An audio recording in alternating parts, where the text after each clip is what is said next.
Qadr kechasi o'qiladigan namoz bor, 4 rakatli namoz. Bu namoz qanaqa qilib o'qiladi? Qadr kechasi 4 rakat namoz o'qiladi. Birinchi rakatda Fotiha surasidan keyin 3 marotaba Qadr surasi, Inna anzalnahu fi laylatil qadri. Ikkinchi rakatda Fotiha surasidan keyin 3 marotaba Ixlos surasi o'qiladi. Uchinchi, 4-chi rakatlar ham xuddi shu tarzda. Uchinchi rakatda ham Sura Fotihadan keyin 3 marotaba Inna anzalna Qadr surasi, 4-chi rakatda ham Fotiha surasidan keyin 3 marotaba Ixlos surasi o'qiladi. Namozdan so'ng bir marta takbir tashriq, Allohu akbar, Allohu akbar, la ilaha illalloh vallohu akbar, Allohu akbar va lillahil hamd. Mana shularni aytganimizdan keyin va 100 marotaba Qadr surasini o'qishlik.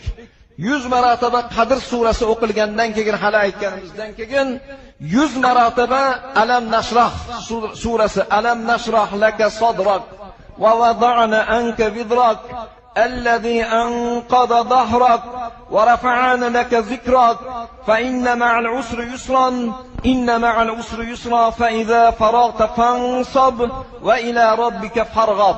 Mana shu narsa duolar o'qiladi va o'qiladigan 100 marta Qadr duosi bor. Allohumma innaka afuwun karim tuhibbul afwa fa'fu anni. Ya'ni Alloh o'zing kechirguvchisan, kechirishni yaxshi ko'rasan.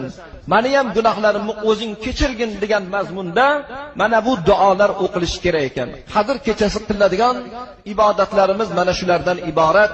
Ya'ni Hazrati Oysha onamizga janob payg'ambarimiz buyurgan ekanlarki, Qur'onni xatm qilishlik. 3 marotaba sura Ixlosni o'qigan banda Qadr kechasida Qur'onni xatm qilganning savobiga ega bo'lar ekan.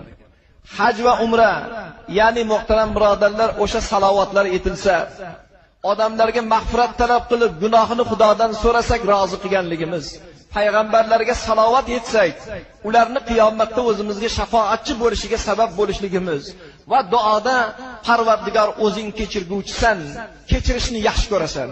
Bizdek gunohkor, ma'siyatga botgan bandalaringni xatosini o'zing kechirgin deb duo qilib Allohga iltijo qilgan banda borki, uni ibodatlari Allohning dargohida qabul bo'lar ekan.